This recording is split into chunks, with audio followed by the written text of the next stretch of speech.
This morning we discussed up to the point when Krishna is born.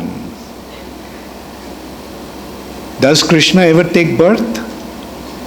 No. Ajopi san abbayatma. Krishna is aja, Krishna is unborn. But prakriting sham adhisthaya sambhavami atma mayaya. Taking advantage of his internal potency, he manifests himself. Atma mayaya. So Krishna manifests himself. And to the people, generally it seems that Krishna is born. But Krishna doesn't need to take birth. Why Krishna takes birth? For various reasons.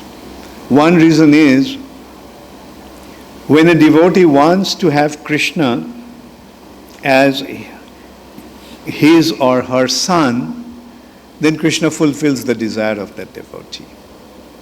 Oh, you want me to have you become your son? Okay, I'll become your son.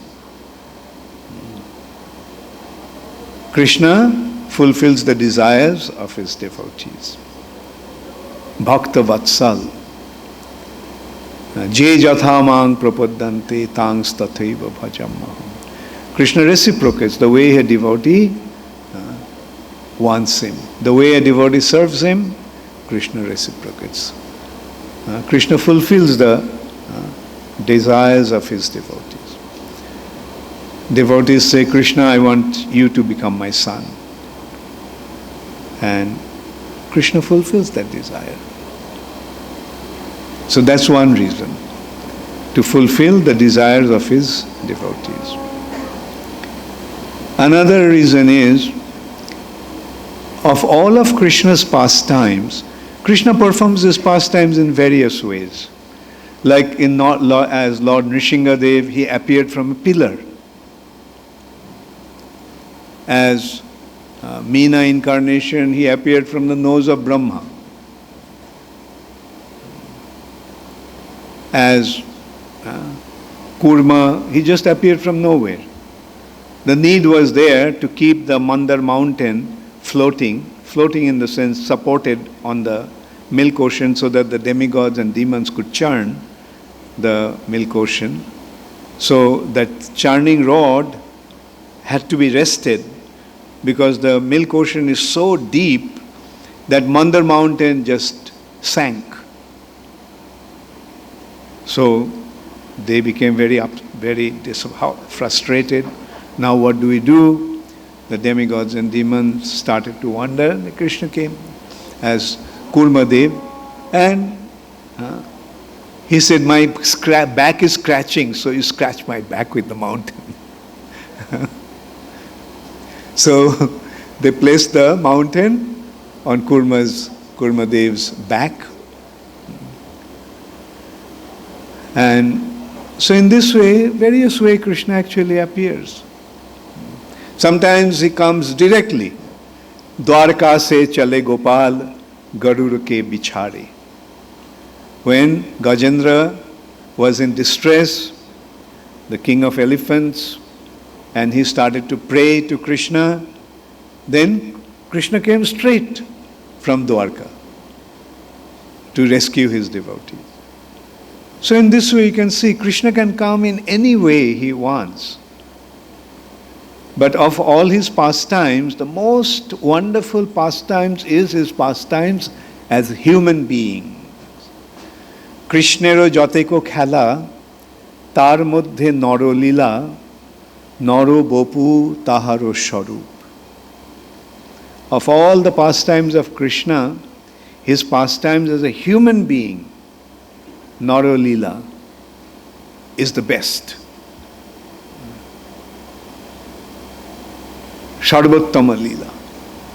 The best Lila is his human-like pastime. So, to come as a human and act like a human, he had to take birth. Therefore, he takes birth. As Lord Ramchandra, he took birth. As a human being. Dasharatha's son. So, similarly as Krishna, to perform his pastimes as a human being, he appeared as a human being. Took birth in Vrindavan.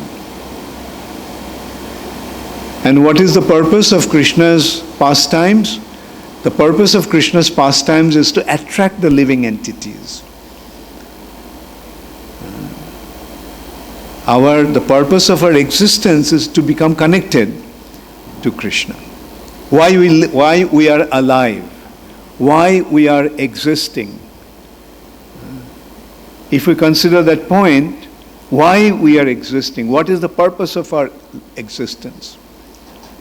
Then the simple answer will be to become connected to Krishna. That's the only goal we have, to become connected to Krishna. Because if we become connected to Krishna, then all our problems will be solved and all that we want will be achieved. So that is the purpose of our life, to become connected to Krishna. Why connected to Krishna? Because we are Krishna's part and parcel. Part and parcel means a part of Krishna. We are a part of Krishna. So if the part is separated from the whole, then does that part have any meaning or any purpose? No.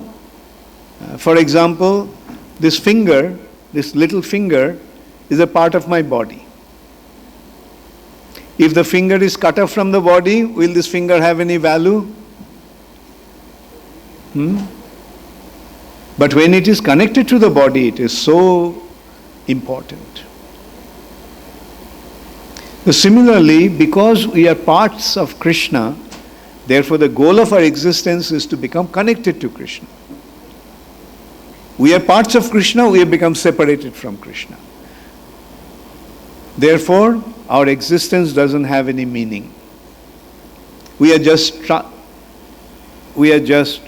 transmigrating from one body to another in this world, endlessly, one after another.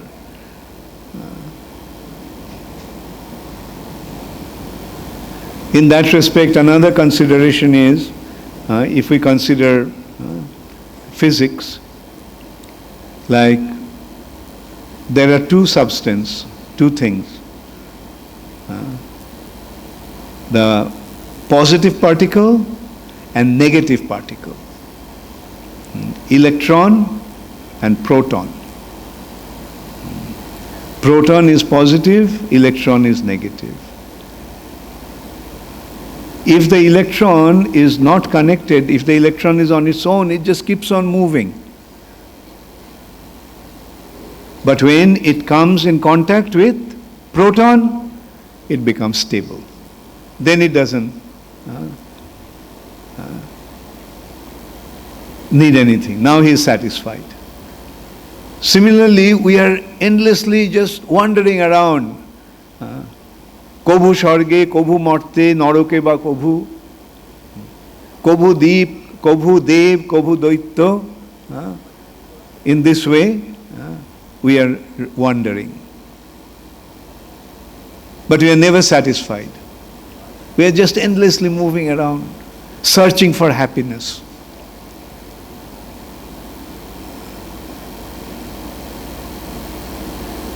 And it will continue unless and until we come in contact with Krishna. Just as the electron becomes now peaceful, it has come in contact with the proton. Similarly, when we come in contact with Krishna, we become peaceful. Otherwise, we are just trying to enjoy endlessly, not having any enjoyment whatsoever. So that is the goal of our life. Therefore, we must utilize this existence to develop our relationship with Him.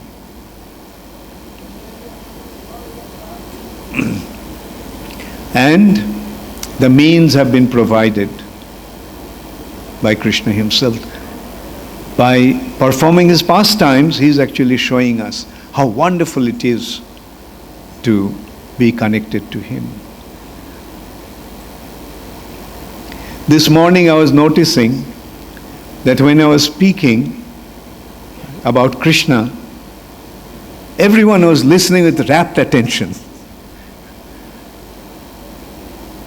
Just to hear about Krishna is so wonderful, so interesting, so exciting, so fulfilling. So what to speak of becoming connected to Krishna? How wonderful it will be when we become literally connected to Krishna. And the way to become connected is, what is the means to establish connection? When we develop our relationship with the person, we develop our connection with him. Love brings us together. So if we want to become connected to Krishna, then we have to love Krishna. When you love somebody, don't you want to be with that person? And when you hate somebody, do you want to be with him? So love unites and hatred separates. So if we want to be united to Krishna, with Krishna, if we want to be connected to Krishna, if we want to develop our relationship with Krishna, then we have to develop our love for him. We have to offer our love to him. Love is there in everyone's heart. Why everyone's heart? Because the soul is in the heart, in the region of the heart. And the love is a characteristic of the soul. It is the soul that loves. Is there anybody who doesn't want to love somebody here? Everybody wants to love somebody. And everybody wants to be loved by somebody.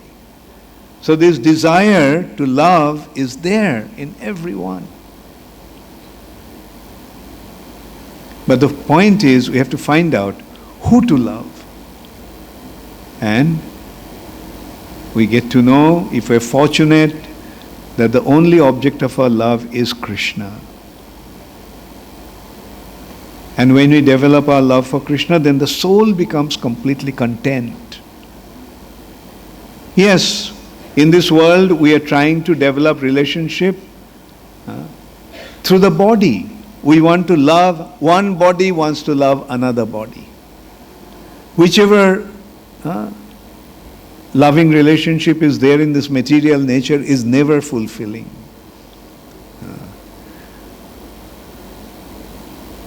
Mother naturally loves the son or children, but the children grows up and becomes a rascal. Then is the loving relationship there? No. Mother may still love the child, but the child doesn't care for the mother. It's happening in today's world. The children don't care for their parents. Husband loves his wife, wife loves her husband. But often we find, although they started off, with a loving note, but very soon they start to hate each other. They start to fight, and the fight ultimately ends in the court in divorce, separation. See, love brought them together, but hatred separated them. It's happening everywhere. The relationships are breaking off. Why? Because that is not the object of love. Therefore, no one is satisfied. This love is the craving of the soul. And until and unless the soul gets that object of love, the soul will never be satisfied. Soul will never be content. And even if the love is wonderful in this world, but then what happens? In course of time, they become separated. Death comes and takes away. Okay, you love. I'm taking away. I'm sorry, I have to take your loving object away from you. And instead of joy, now the love is causing pain. You know the story of Romeo and Juliet? The big love story. In every culture you'll find this Romeo-Juliet love affair. Romeo, Juliet, Laila, Majnu, and what to speak of in Indian culture. There are so many such love stories. Although they're ideal love, they can't really stay without each other. But they have to part.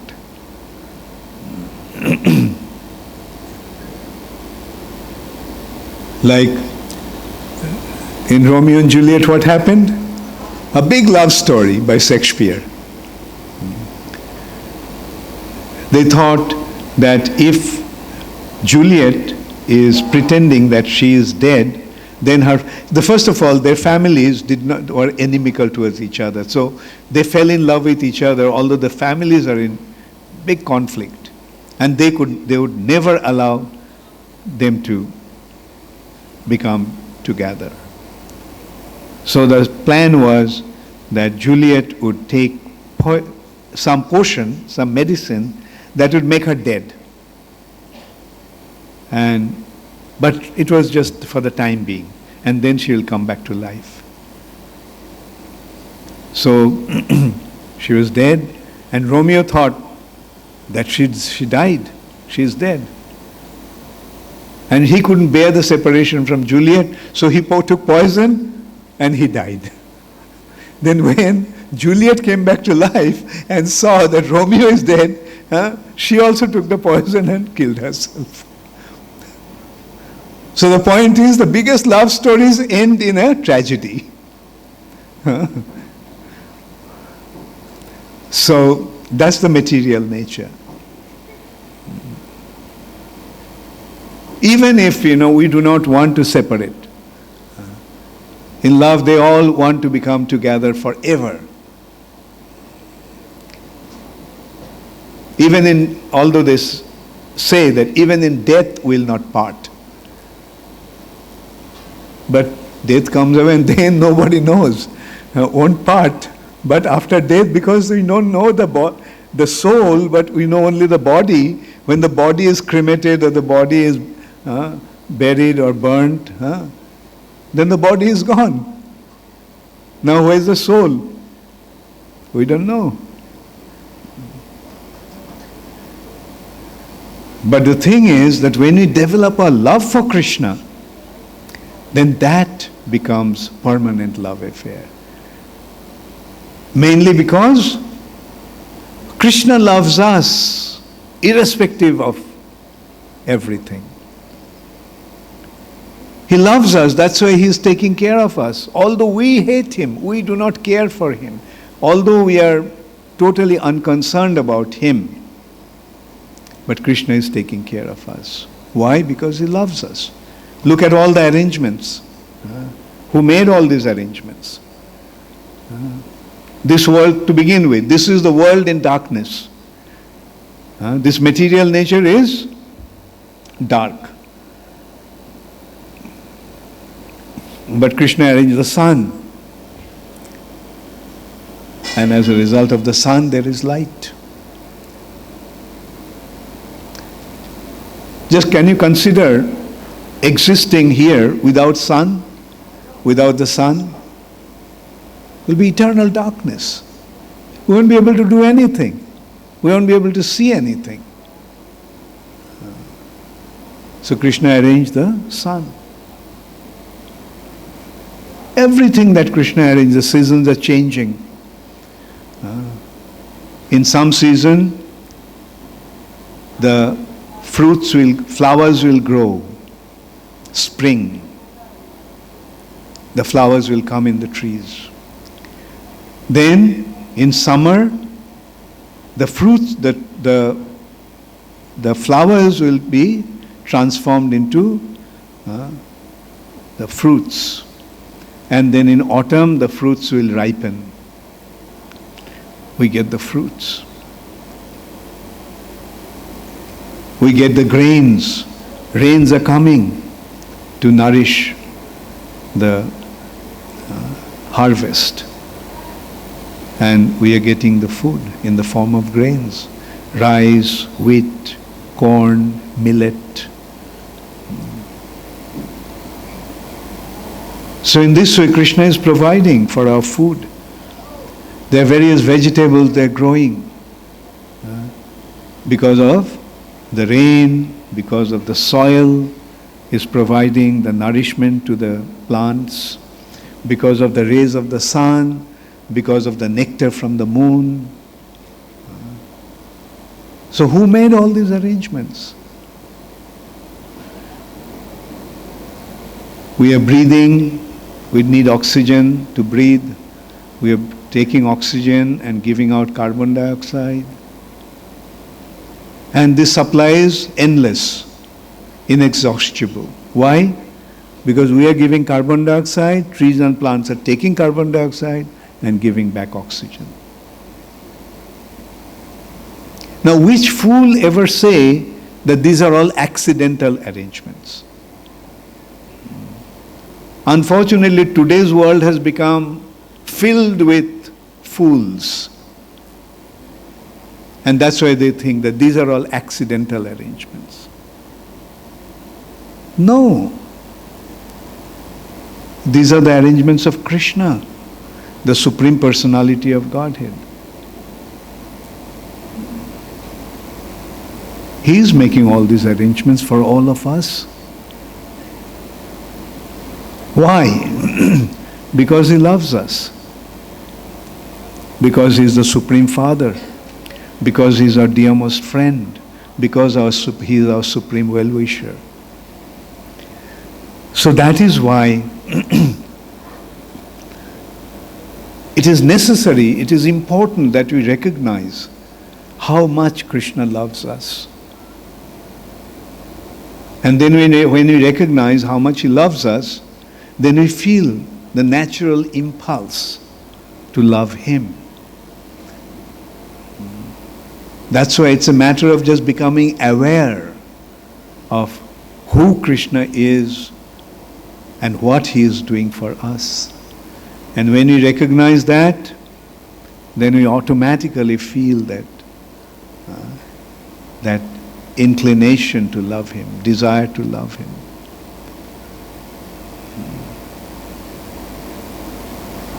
And it is not difficult to love Him, because the love is generated, or the love depends on attraction. It is due to attraction that we fall in love. And those features of attraction are principally 6. There are not principally, there are 6 features, 6 aspects of attraction. Beauty. We become attracted to beauty. We become attracted to strength, power. We become attracted to wealth. We become attracted to knowledge. We become attracted to fame. And we become also attracted to renunciation. Now, these 6 aspects of attraction is perfectly and completely existing in Krishna. He is the most beautiful, He is the most powerful, He is the most famous, He is the most wealthy, He is the most knowledgeable or wisest, and He is, in spite of all that, He is absolutely renounced, totally detached. So that's why it's not difficult to fall in love with Krishna.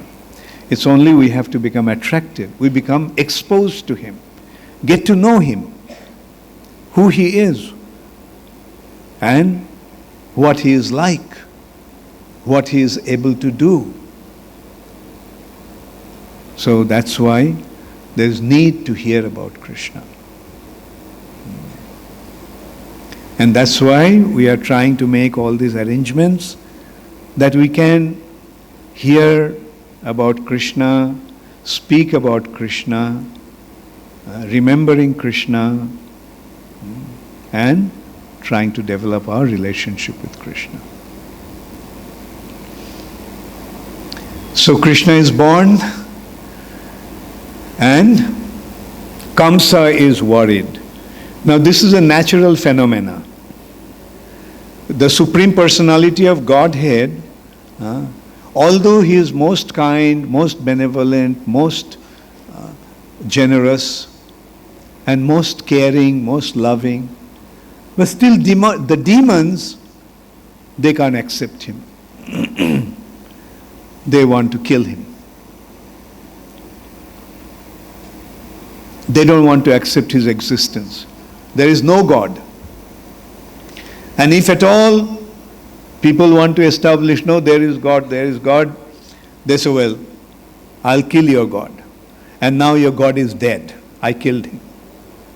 That's the demoniac attitude. I'll kill him. So Kamsa wanted to kill Krishna. And what did he do? He sent his associates to start killing all the children because they couldn't figure out where Krishna appeared.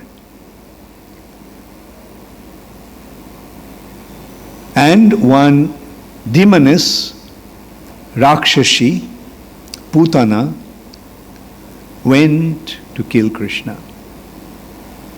She assumed the form of a 16-year-old, most beautiful girl. She was so beautiful, she assumed, she is a Rakshashi, her features were disgusting and horrible. But she had the power. Therefore, these mystic powers are not really a sign of spiritual advancement. The demons have mystic power. So nowadays we are seeing people are so much impressed with mystic power. Can you imagine if somebody came here on the stage and became one right in front of your eyes, changed his form, how would you all feel? I'm saying maybe you won't be so impressed because now I told you. But just consider if there is an announcement that such and such person can change his form, then what will happen? Millions of people will come there and millions of people will think he is God. Because he can change his form, because he can show some mystic opulence, mystic power. Didn't you see in the past?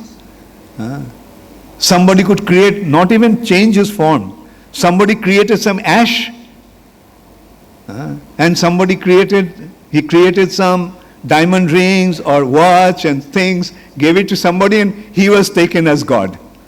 Bhagavan such and such. Now, can you imagine how Kamsa's associates would have been treated in this world if they came now? Like Putana, Rakshashi, assumed the form of a 16-year-old beautiful girl. So enchanting that everybody was spellbound. She came to Nanda Maharaj's house. Generally, when a stranger comes, people ask, oh, who are you? And so forth.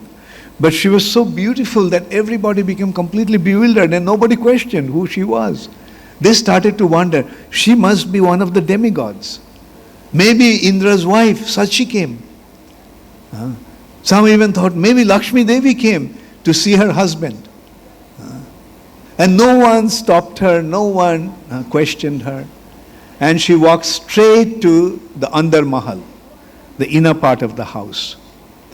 And there, Krishna was with Mother Jashoda and other gopis. And they also didn't question. Like, generally we think beauty with auspiciousness. If someone is beautiful, we think, oh, she must be very, very wonderful. But sometimes some beautiful women can become not what we think them to be.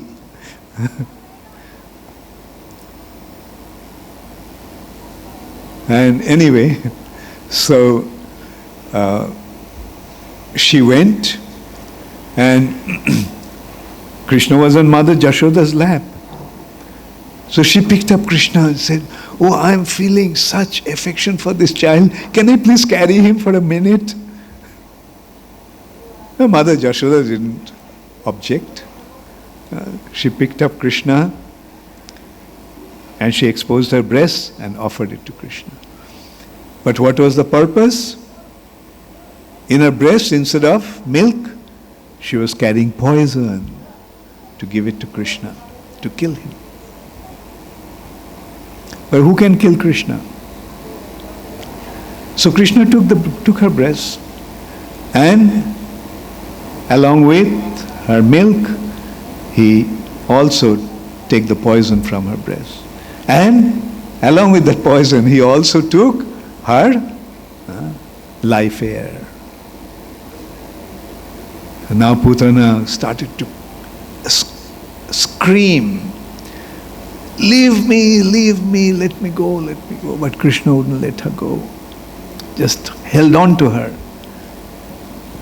Putana ran out of the house, assuming her terrible form, huge, gigantic form.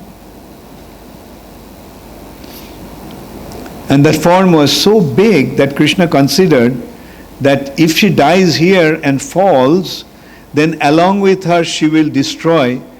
So many people will be crushed, so many houses will be crushed. She was so big, so gigantic. So Krishna made her run out of the village into the field.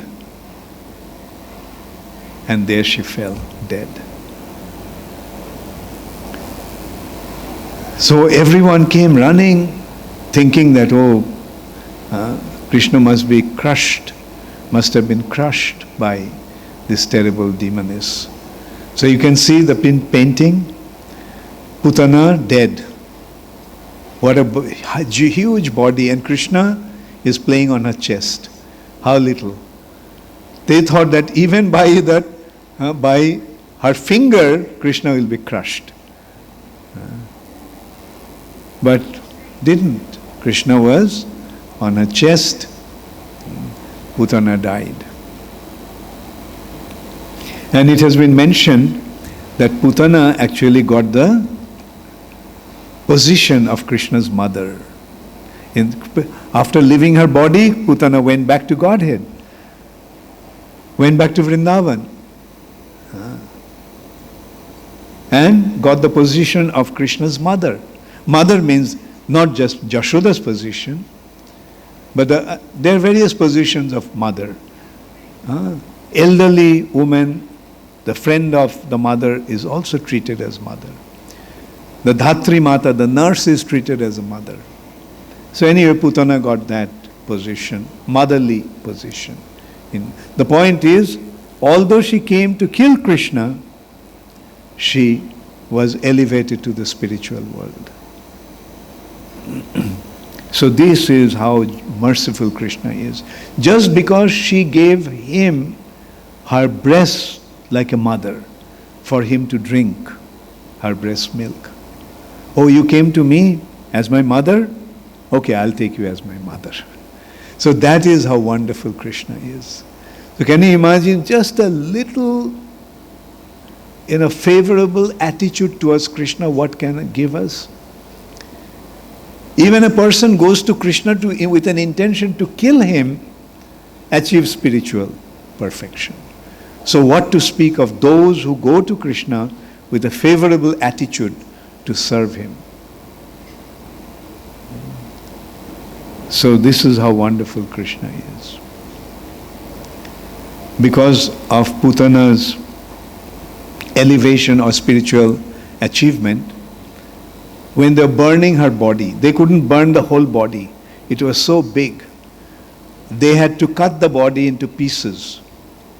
And piece by piece they had to burn that body. And when a body was burning, a beautiful fragrance permeated everywhere because her body was sanctified, purified. So, so this is how Putana was delivered, although he came to kill Krishna.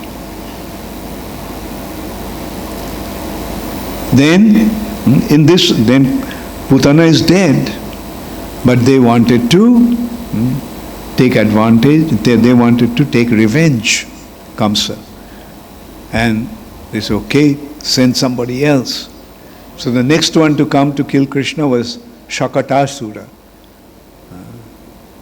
Shakatasura was a demon, was hiding in a cart. And it was a festivity. Krishna is now 3 months old. So there was this festivity. Krishna is turning to his side. And so the festival was going on. So many people came in the house of Nanda Maharaj. Mother Jashoda was so busy. So she kept Krishna under this cart. Thought that, well, Krishna is sleeping, so let him sleep here. And the cart was full of utensils and other things. Heavy things were kept on that cart. But the carts are generally strong. Nobody ever thought that there can be any danger under the cart. But this demon came, Shakatasura, and he wanted to kill Krishna. But what Krishna did? Krishna just touched the cart with his little foot, and the cart collapsed. And all these heavy utensils just got scattered, making a terrible sound. Mother Jashoda practically died out of anxiety. My God, what happened? I kept my little child under the cart, and now the cart broke. But she came and found the child was totally safe. And some of the little boys who were playing there, they told what happened. Krishna just kicked the cart, and the cart collapsed.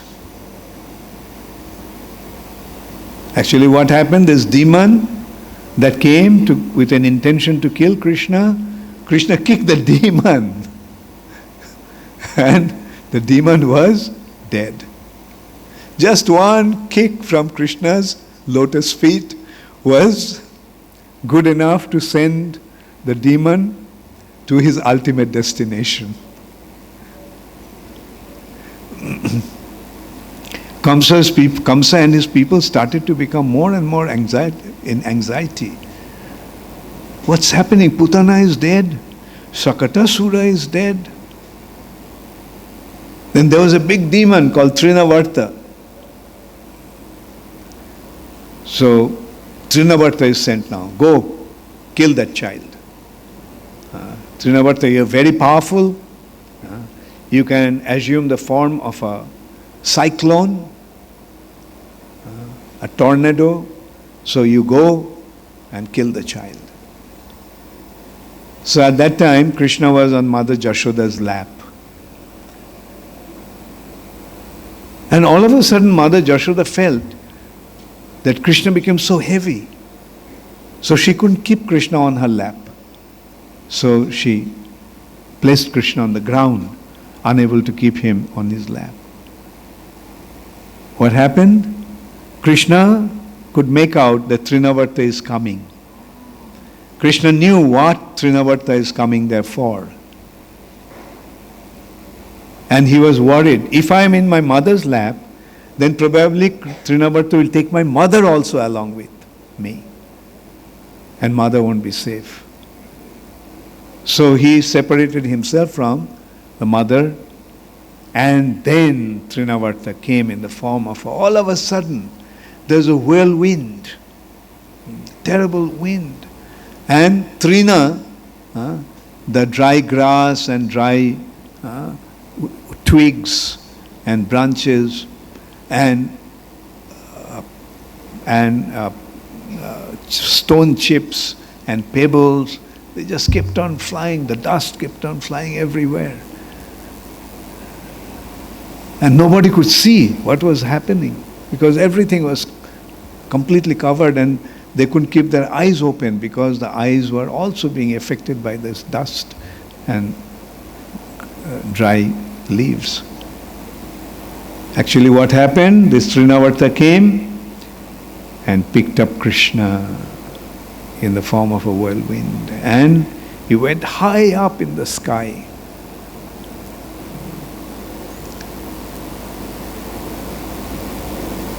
The intention was that he will drop Krishna from that height and this child will be dead. But again, who can harm the Supreme Personality of Godhead? Little Krishna, what he did? He put his arm around Trinavarta's neck. Just like a child often when he's on the mother or father's lap, puts his hand around the neck. He just put his arm innocently around Trinavarta's neck.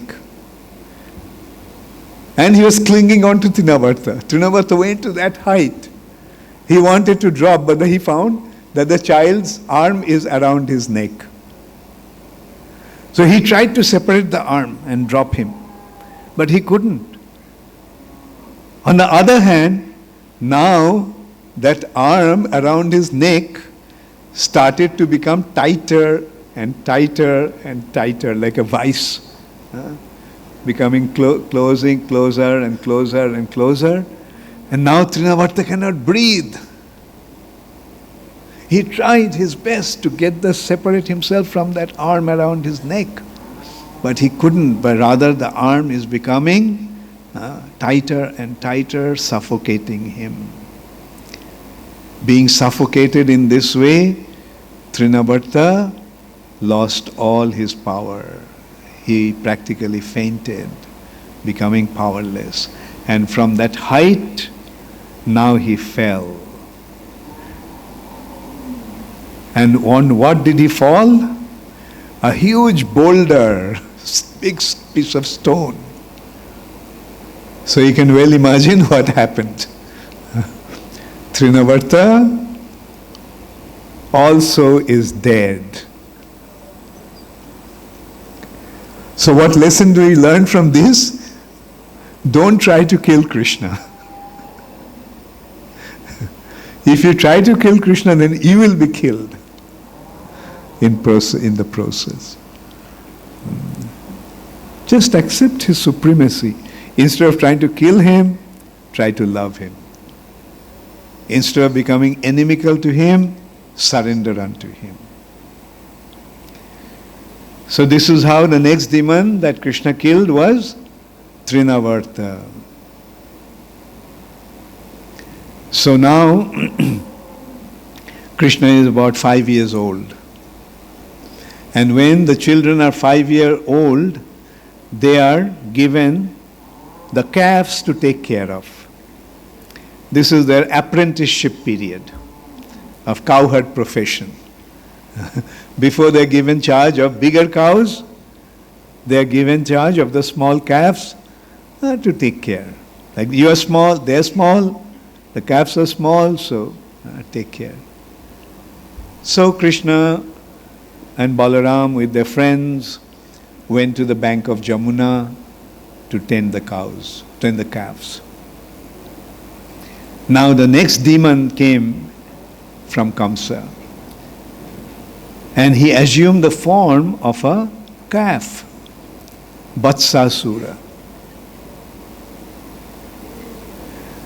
Balaram saw that. Krishna felt that this calf is looking strange. So he told Balaram, don't you see that this is a strange calf? We never seen this one. We never seen this one before. Balaram said, yes. Looks like one of those Kamsa's associates came to harm. Anyway, I'm going to kill him. Krishna, no, not you, I'll kill him. And then all of a sudden, this calf came charging towards Krishna and tried to kick him with his legs, hind legs. But what did Krishna do? Grabbed him by the hind legs, started to swing him overhead. It's dead. So now you're convinced that nobody can kill Krishna, no matter how powerful one is. But Kamsa wouldn't give up. So next one he sent is Bakasura. Baka is a crane. Now you all know Baka, bird.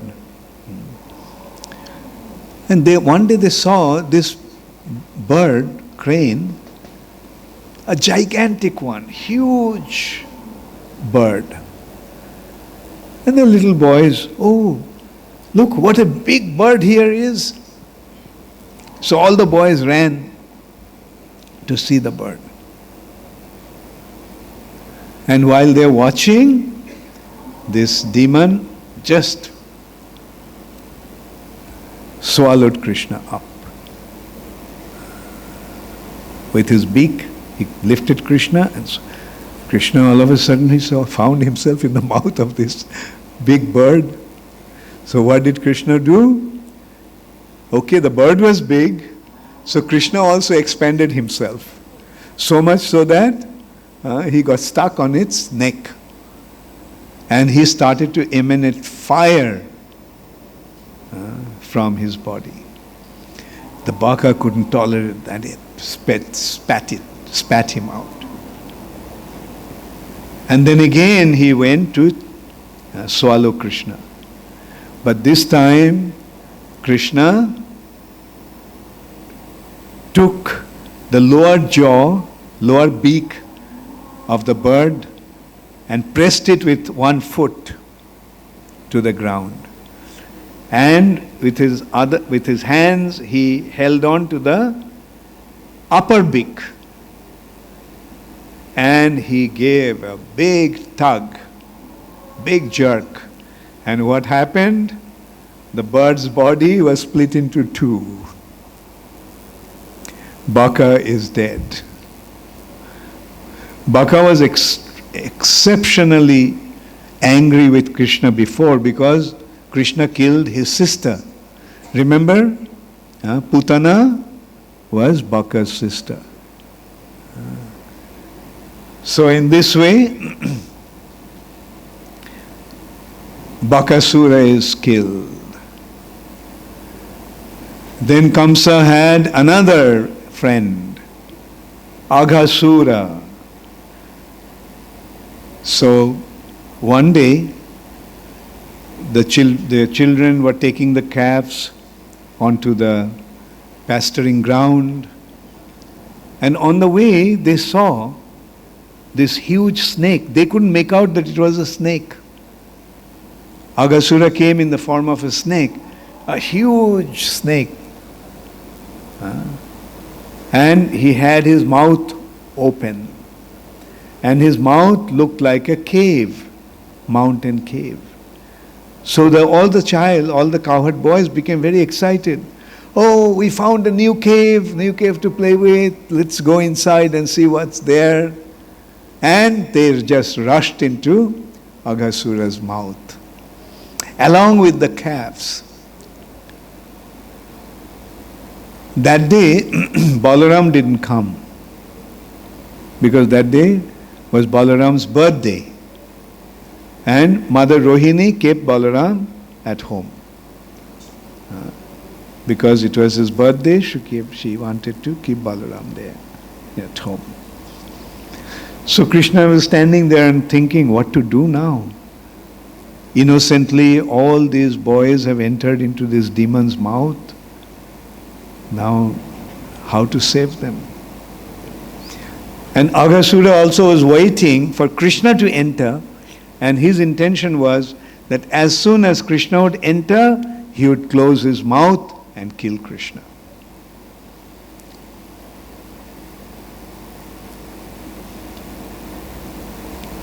So finally, Krishna just walked into his mouth. And as soon as Krishna entered his mouth, Aghasura closed his mouth. But again, who can harm Krishna? So Krishna expanded himself and started to emanate fire from his body, heat from his body. So Agha could not, he was writhing, he was in pain, he was writhing, twisting and turning and trying to get rid of Krishna, trying to spit Krishna out, but he couldn't. Krishna is stuck on his throat. And he was in such pain and he didn't know how to leave his body. So he left his body through his Brahmarandhra. On the center of our head, there is a hole. That's called Brahmarandhra, the hole of Brahman. The yogis, when they achieve perfection, they leave their body from that Brahmarandhra. Here also we can see, although Aghasura also came to kill Krishna, he achieved the yogic perfection. He left his body through his Brahmarandhra. And he was hovering on the space. His soul was hovering on in the space. At that time, Brahma actually was watching.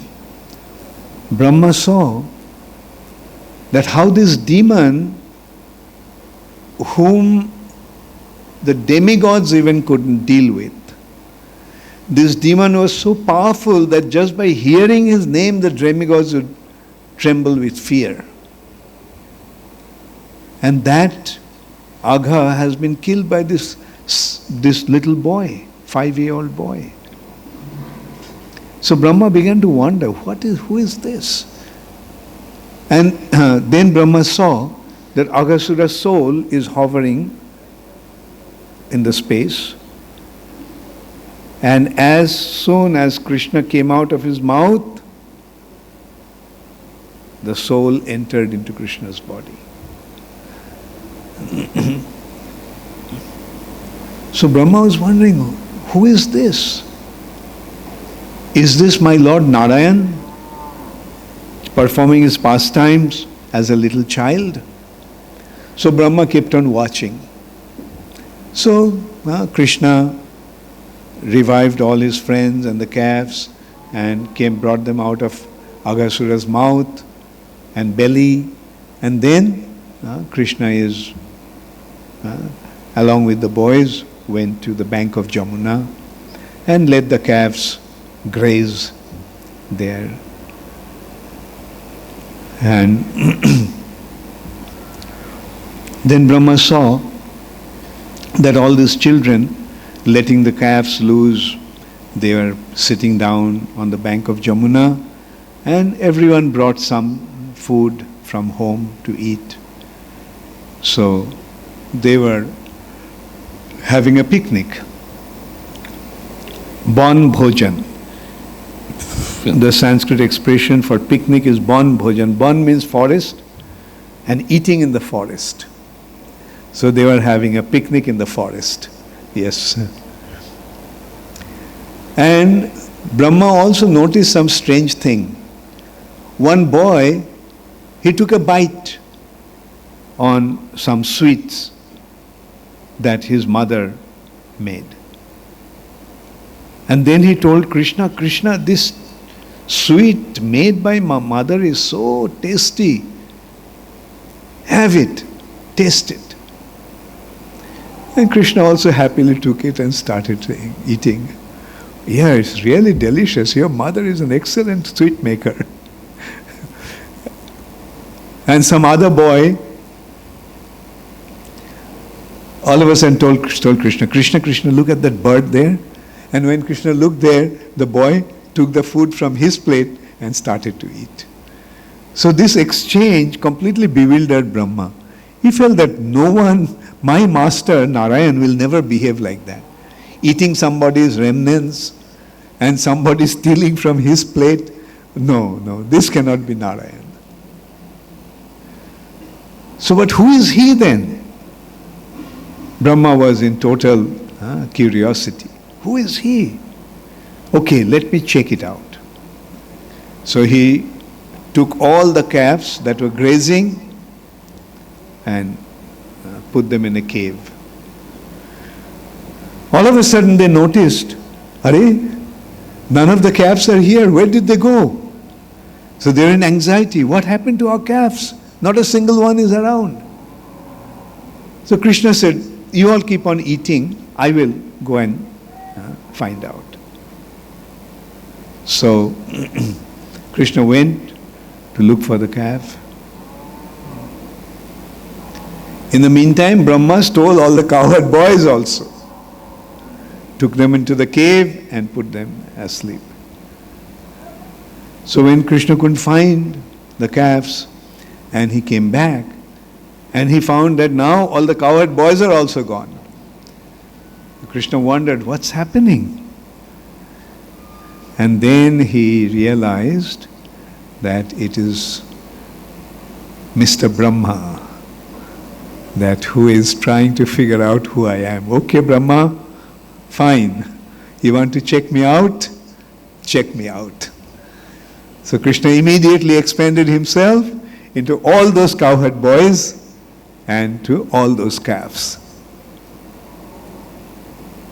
So it took Brahma just 1 second to put the calves and cowherd boys in the cave, asleep in Yoga Nidra, and he covered the mouth of the cave with a boulder. And then as he looked back, he found that all the cowherd boys are there, all the calves are there, the scene is the same, they all are having picnic, and the calves and cowherd boys are enjoying the association with Krishna. So Brahma wondered, what happened? I put all these calves and cowherd boys in the cave, but now I am seeing that they are all there. So then Brahma looked inside the cave and he found that all the calves and all the cowherd boys are there. So now Brahma looked back and now he sees that all the cowherd boys and all the calves are Narayan, his worshipable Lord. They all are Narayans. He knew about only one Narayan, and now he is seeing so many Narayans. All the cowherd boys are Narayan. All the calves are Narayan. So Brahma recognized his mistake, that this personality is the origin of Narayan. He is the source of all Narayans. So he begged forgiveness from Krishna and brought the cowherd boys and calves back. So this is how Krishna was performing his wonderful pastimes. Vinashaya cha dushkritam. Krishna, one of the purpose of Krishna's coming here is to annihilate the demons. So this is how from the beginning of his pastimes he was annihilating all these demons. In this way, one after another, Krishna kept on killing the demons. Now one day, when Krishna came to Jamuna to tend the cows, he found that as soon as the cows went to drink the water from Jamuna, they all died. What happened? the water of Jamuna became poisonous due to the presence of a serpent called Kaliya. Or the water became poisonous. So Krishna said, okay, Kaliya, you want to cause distress to my devotees? I will teach you a lesson. So Krishna jumped from top of a tree that was on the bank of the river. He dove into the water and he started to swim in the water, making sound, making noise. So Kaliya just came out, a big serpent with hundreds of heads. And he caught Krishna, coiled around his body, coiled Krishna up with his body. And Krishna seemed to be dead in the grip of Kaliya. So Krishna, all the cowherd boys started to cry, Krishna, Krishna, what happened? And some boys ran to the village and told that Kaliya, the big serpent, has got Krishna in its coil. So Nanda Maharaj and all the residents of Vrindavan came running. Nanda Maharaj was about to jump into the river to rescue Krishna. So Balaram also came, but Balaram felt that it's Krishna's play. Krishna is playing. So Balaram prevented Nanda Maharaj. Mother Jashoda and other gopis, they all fainted there. So then, seeing the condition of all the devotees, then Krishna started to expand his body. So mind you, his body is in Kaliya's grip, Kaliya's coil. Now as he started to expand his body, what happened? Kaliya's vertebra began to collapse, being stretched. Now Kaliya is in distress. So Kaliya let Krishna loose. And at that time, Krishna just jumped up on Kaliya's head and started to kick him. But Krishna's kicking on Kaliya's head appeared to be like Krishna was dancing. Krishna was dancing, but when his feet fell on Kaliya's head, Kaliya felt the thunders were actually falling on his head simultaneously, one after another of his head. So Kaliya is completely in distress. He's almost dying. So Kaliya's wives, the Nagapatnis, came out. Seeing their husband in this distressful condition, they started to pray to Krishna.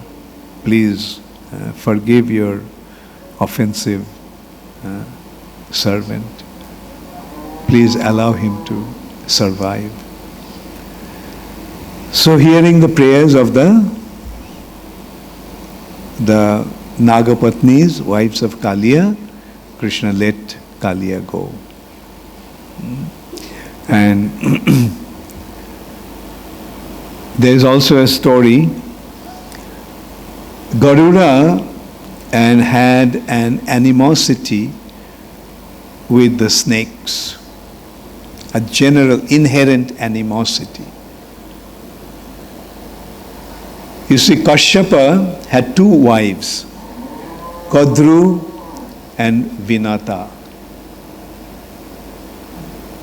Kadru was the mother of the snakes. Kadru gave birth to the snakes. And Vinata gave birth to two sons, Arun and Garuda. Arun became the chariot driver of Surya Dev.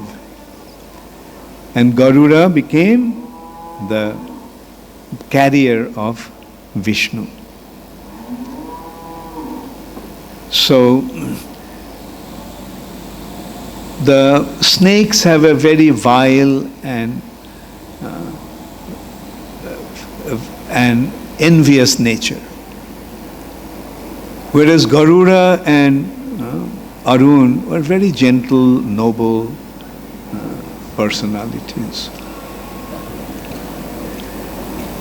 And Kadru and Binata also, their mother also had a kind of an animosity among themselves, although they were sisters. But they had developed some sort of animosity. And one day, when they saw Surya Dev rising on his chariot, Kadru said, the color of Surya Dev's horses are black. Binata said, no. The color of his horses are white. So, then they said, okay, let's have a condition. If I am wrong, Kadru said, then I'll become your servant. And Binata said, okay, if I am wrong, then I'll become your servant. So, that night, Kadru was consulting with his sons, and told them about the condition, the challenge they had between themselves. And then the snake said, Mother, you made a big mistake. The color of the horses is white. So the Binata was shocked. My God, so I have to become a servant of Binata, my co-wife, my arch enemy. So my son, you all are so many. Save your mother from this distress. Yes, mother, what can we do? You all are black. So wrap around the horse's body. So when the Surya will appear and come, then everyone will see the horses are black. So Binata and Kadru was standing there to see the sun god's horses of his chariot. They saw it's black. And as a result of that, Binata became Kadru's servant. And not only Binata became servant, Garuda also had to become their servant. The snakes used to have all kinds of demand. Hey Garuda, come here, let's go for a ride. We will ride onto your back and you take us around the whole universe. Garuda like a humble servant. Yes, my masters. But then eventually Garuda got to know what happened. Why his mother became their mother's slave. And Garuda said, okay, release my mother. Tell me what you want. The snake said, okay, if you can bring the nectar, then we will release your mother.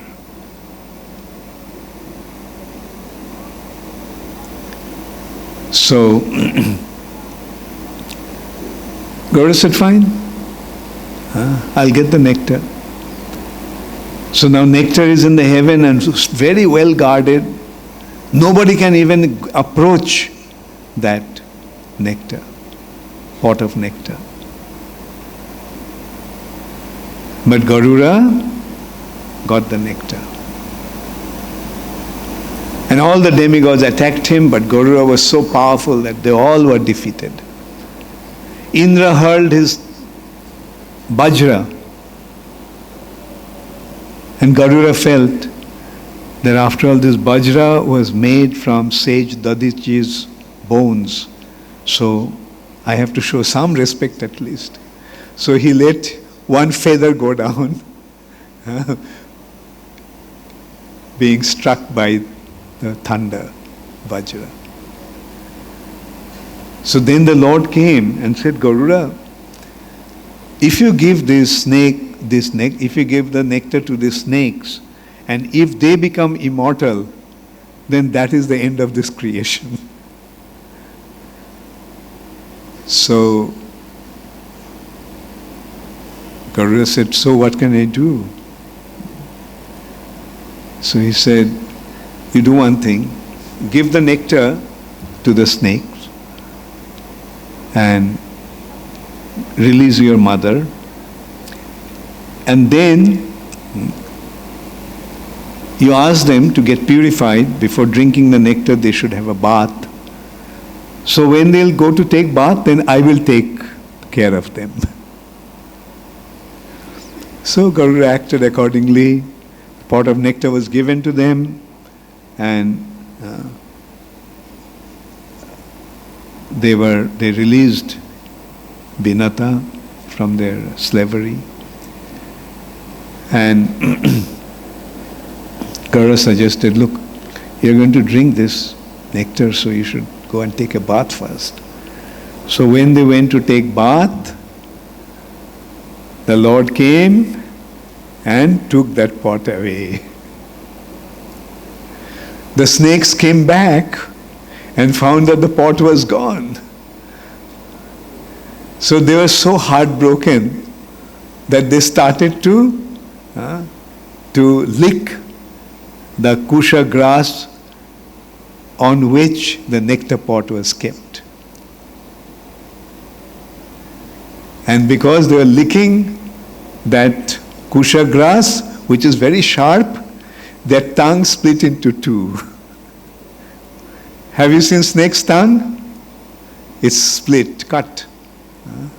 Because they were licking the kusha grass in order to get some nectar. They thought if some nectar at least dropped there, we'll get the benefit. So, so this is how Vinata was released. And so in this way, the Lord performed his wonderful pastimes along with his devotees. Okay, maybe I can tell just another demon being killed. So this demon is Arishtasura. Oh yeah, I didn't complete this story. So, and as a result of that, Garuda developed an animosity. So when the Lord asked Garuda to get some benedictions, Garuda said, let snakes become my food. And Garuda now started to eat all the snakes up, taking revenge. And then finally, the snakes made a truce with him, that instead of eating the snakes indiscriminately, we make a condition that on such and such day every month, we will offer you a snake to eat. So now one day it was Kaliya's turn. But Kaliya, instead of being food of Garuda, he challenged Garuda and he ran away to that lake inside Jamuna, because he knew that Garuda cannot go there. Why Garuda couldn't go there? Because there was a sage called Saubhari Rishi was meditating under the water. And so being under the water, he developed some relationship with the fish in water. And one day he saw that Garuda came and ate up a big fish, the king of the fish. So Saubhari was very upset. You Garuda, you are coming here and eating these innocent fishes. So I curse you that if you come here again, you will die. Now Kaliya knew about that. That's being afraid of the curse. Garuda doesn't go there. So he went and took shelter of Kaliya Radh in Jamuna. So now Krishna banished him from there. Now you go away. Then Kaliya said, you see, I am taking shelter of this place because Garuda is going to eat me up otherwise. So Krishna said, now that my footprints are there on your head, Garuda won't do anything. So now you go to Ramanakdeep and stay there. So that is why Kaliya was subdued by Krishna. So this morning I said that I'll give you some time for question answers. So now we will have some questions. Don't give me too many questions.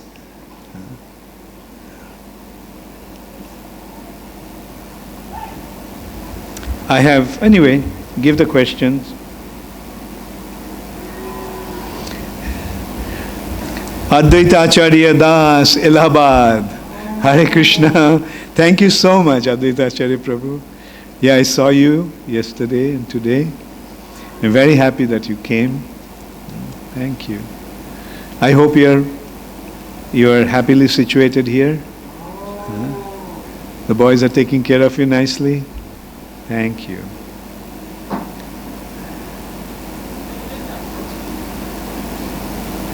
Yeah, the question here from Advaita Acharya Prabhu. Devaki was daughter of Devaka, but Kamsa was son of Ugrashen. Then how Kamsa and Devaki became brother and sister, different father? No, they are actually brother and sister. Like in Indian culture, the cousins are also considered brothers and sisters. They were actually cousins. Devak was Ugrashen's brother. So Ugrashen and Devak were brothers. So Ugrashen's son is Kamsa, Devaka's son, daughter is Devaki. So in that relationship, Kamsa and Devaki were brother and sister. Thank you. Harendra Krishna Das, Tangail, Bangladesh. Bangla Prashno, Bangladesh থেকে এসছে। হরেন্দ্র কৃষ্ণ, কোথায় তুমি? ওকে, হরে কৃষ্ণ। হরে কৃষ্ণ, গুরু মহারাজ ধন্যবাদ, প্রণাম। হিরণ্যকশিপু, রাবণ, কংস, দন্তবক্র, শিশুপাল তারা অসুর হয়ে ভগবানের হাতে পরাস্ত হয়ে মুক্তি লাভ করেছিল। কিন্তু অসুরদের মুক্তি এবং ভগবানের শুদ্ধ ভক্তের মুক্তি একই রকম কিনা গুরু মহারাজের কৃপা করে বলবেন কি? Generally, okay, let me first answer in Bengali. তুমি বাংলা ট্রান্সলেশন শুনতে পাচ্ছ? আমি বাংলা বলছি, আমি ইংরেজিতে বললে বাংলা পাচ্ছ তুমি? Okay.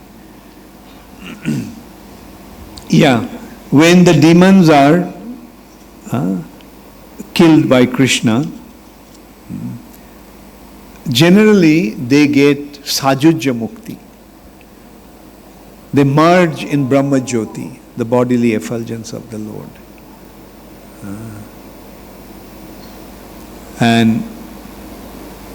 sajujya mukti, therefore, is not really a reward, it's a punishment. They lose their consciousness thinking that they have become Brahman. So, devotees don't want or they get sajujya mukti. Devotees get other 4 types of muktis: Sarupya, Salakya, Samipya and Shashti. Salakya, the devotees get a chance to be in the same place where the Lord is. Sarupya, same form as the Lord. Samipya, facility to be with the Lord. And Shashti, having the same opulence as the Lord.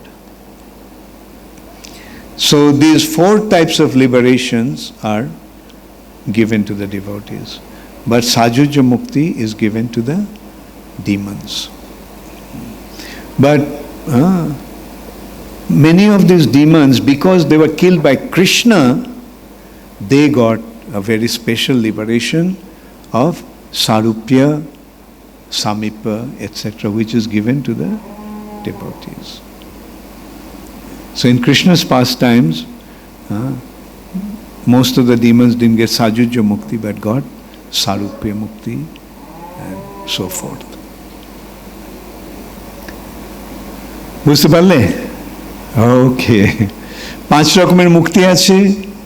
তার মধ্যে একটা হচ্ছে সাজুজ্য, যাতে ব্রহ্মজ্যোতিতে লীন হয়ে যায়, আর বাকি 4টা হচ্ছে সামীপ্য, শালক্য, সারূপ্য আর শাষ্টি। এই 4টে মুক্তি ভক্তরা গ্রহণ করে, সাজুজ্য মুক্তি ভক্তরা গ্রহণ করে না।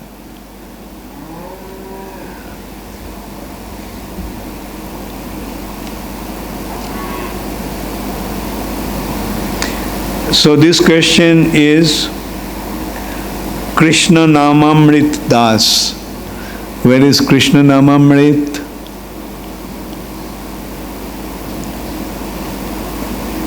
Okay. Dear Guru Maharaj, thank you very much for your nice lecture. Question: is Banasura is capable to kill Kamsa, as you said, Maharaj, that Lord Shiva stopped Banasura to kill? No, but Banasura wanted to kill Kamsa. But Lord Shiva came and told Banasura, Banasura, you won't be able to kill him. He's meant to be killed by Krishna only. So stop fighting with him. So Banasura became friend of Kamsa. Next one, no name. Guru Maharaj, Pamho, you are mentioning in your talk about the bow of Parashuram and he gave it to Kamsa. We see in Treta Yuga, Janak Maharaj also had the same bow given by Parashuram and Ram strung it. Yes. Is there any relation between the pastimes? Yes. Parashuram had this bow, and in Janak Raj's court, Janak Raj's palace, there was also another bow of Lord Shiva, Haradhanu. And Janak actually made it a condition that whoever could string this bow would get Sita Devi in marriage. And Ramchandra not only strung the bow, and he broke the bow. So that was the bow of Lord Shiva. So when he was returning to Ajodhya, along with his father Dasharath and others, then Parashuram came and confronted him, thinking that he's a Kshatriya. Oh, you are another upstart, arrogant Kshatriya. You broke Lord Shiva's bow. Who do you think you are? Come, take my bow and see if you can string this. So at that time, Lord Ramchandra took the bow.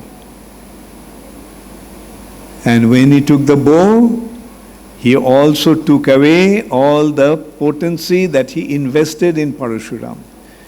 Parashuram is a Shaktavesh avatar. That means the empowered incarnation. The Lord empowered him with some special potency. The potency that the Lord gave to Parashuram, now he took it back. So that is the difference. And this bow, Parashuram later gave to Ravan. I'm sorry, the letter gave to this Kamsa. In Treta Yuga, he had this encounter with Ramchandra, and in Dwapar Yuga, he gave this bow to Kamsa. With a warning. I'm giving you the bow, but when this bow is broken, that will be your end. And whoever will string the bow and break the bow, he will kill you. Announcing that the Supreme Personality of Godhead will come and kill you.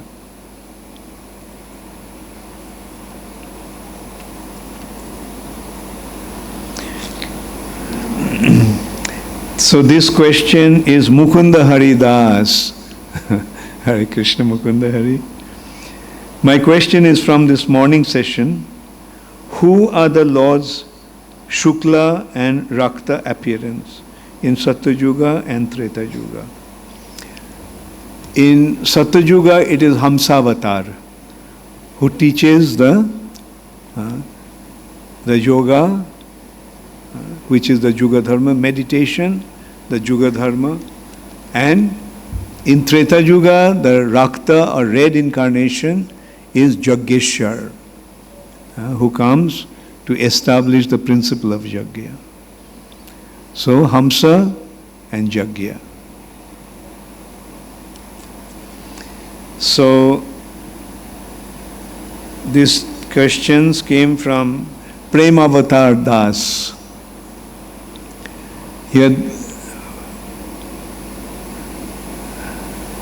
Anyway, I have two questions which are asked many times by students. If Kamsa knows that the eighth son will kill him, why he put them together, or how six were born? If Kamsa knows the eighth son will kill him, why he put them together? What does it mean, he put them together? Where is Premavatar?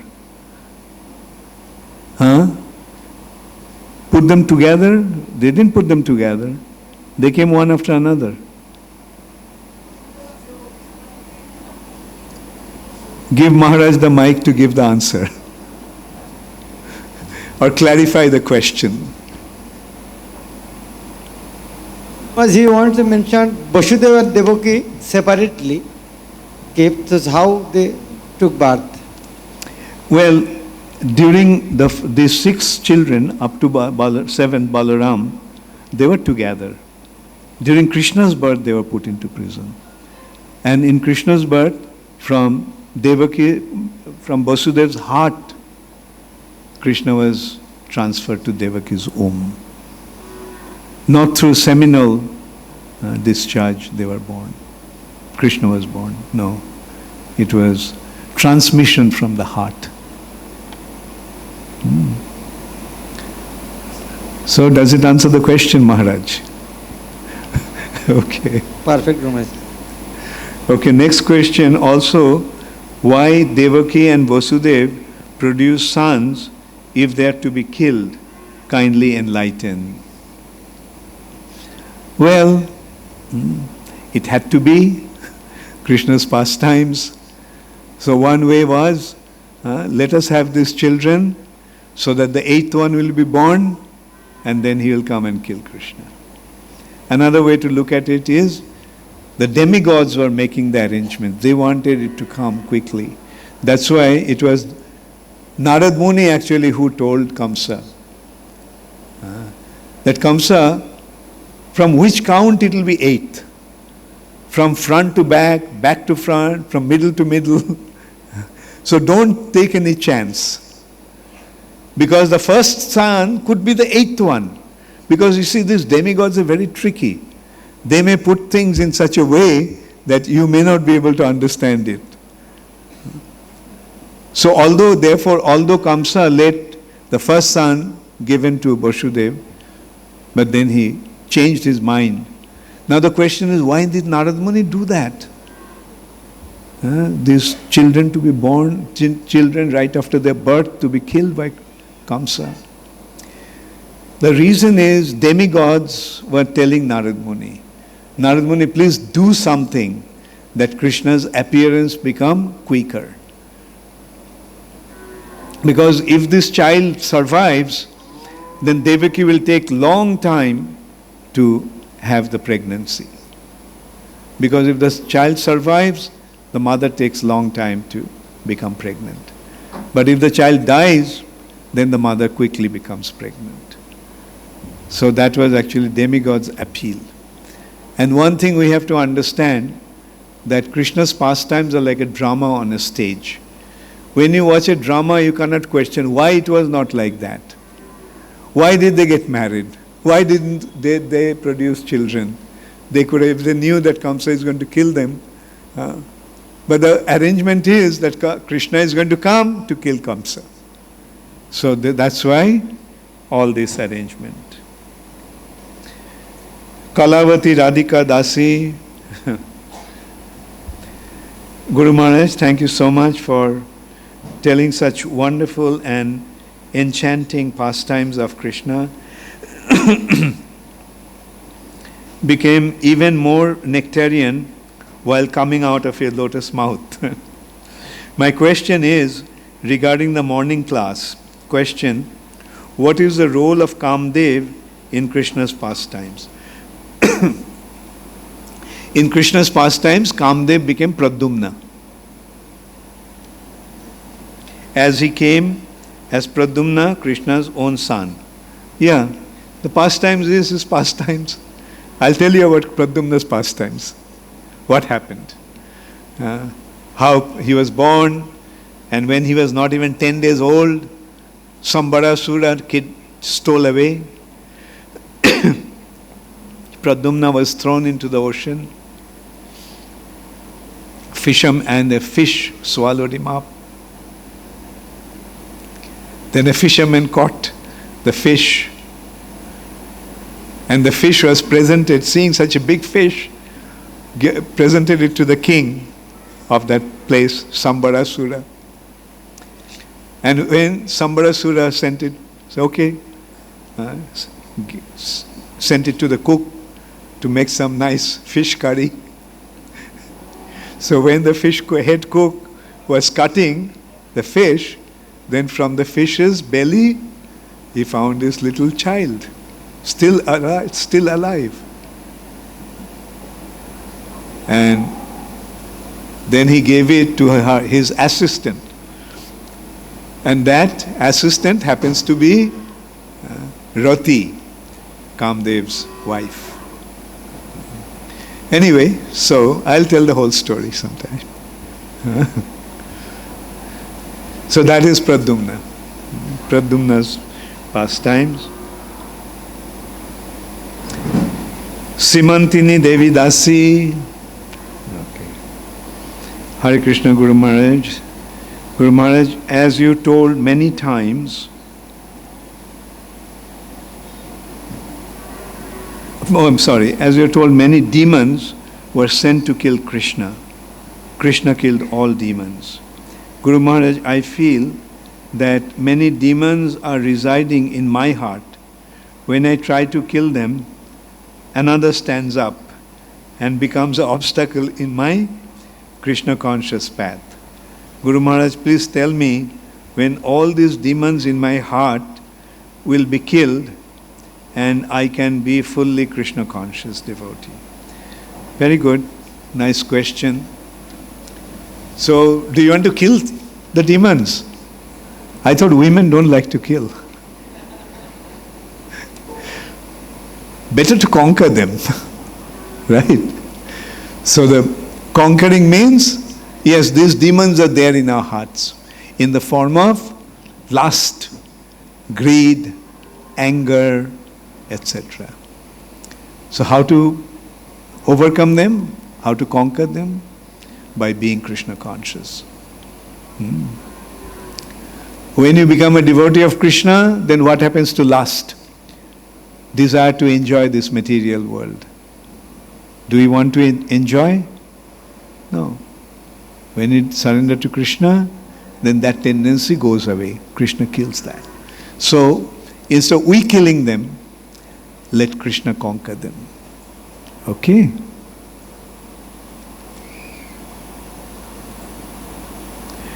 Parameshwari Radhika Devi Dasi, Gurugram.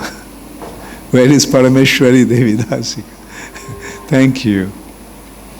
Although all demons had some motives to kill Krishna, but Putana got position as a mother and And others, like Aghasura, were merged in Krishna's body. So merging into Krishna's body is not really merging into Brahma Jyoti. Aghasura also got Sarupya, got the same form as Krishna. And that's why I said, when these demons were killed by Krishna, it was different. They got Sarupya or Salakya, liberation. Like Putana got Salakya, the facility to be in the same planet with Krishna. Thank you all very much. Hare Krishna, all glories to Srila Prabhupada. Gaur Premanande, Hari Hari Bol.